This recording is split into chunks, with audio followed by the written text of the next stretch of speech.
Learn to make a recapitulation Part 2. Add items to the section that functions as data entry items, which is filled into the cell above the row of black cells. Add a row by inserting a new row. A new row of cells has been inserted.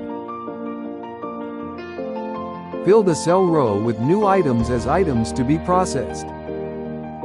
Continue the data entry process in the row of cells that function as data entry cells in rows like the following. On the recapitulation worksheet, enter a new row as follows. New line inserted. Copy the contents of the following cells. This will copy the formula.